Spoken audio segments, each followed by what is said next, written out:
అనుకున్నటువంటి 3,22,000 ఎకరాలు second crop Nellore జిల్లాలో సోమశిల ప్రాజెక్టు నీటిని ఆధారం చేసుకొని ఇక్కడ ఇచ్చాం.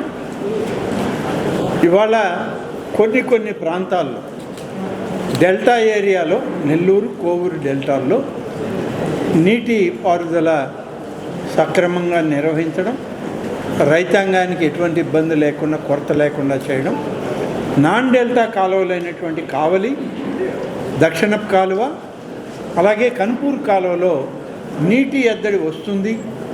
నీటి ఎద్దడిలో రైతాంగం కష్టపడుతున్నారు, బాధపడుతున్నారు.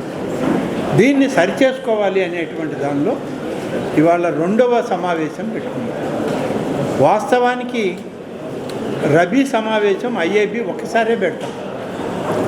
ఇవాళ ఐఏబీ సమావేశం అనేటువంటిది కాకపోయినా రబీ పంటని కాపాడుకోవడానికి రైతుల కోసం ముఖ్యమంత్రి చంద్రబాబు నాయుడు గారు వ్యవసాయ శాఖ, నీటిపారుదల శాఖతో సమన్వయం చేసి రైతుల యొక్క ప్రయోజనాలను కాపాడండి అని చెప్పి వారు ఇచ్చిన సూచన మా గౌరవ శాసనసభ్యులు పెద్దలు చంద్రమోహన్ రెడ్డి గారు,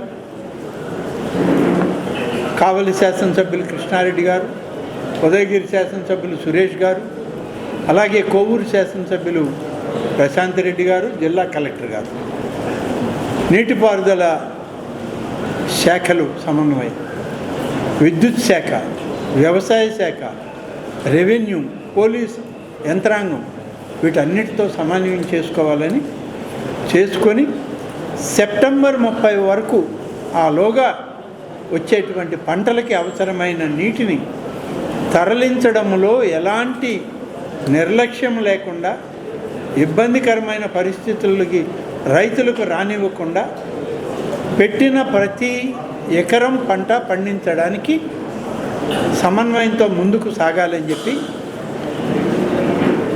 ఈ సమావేశం నిర్ణయించడం జరిగింది.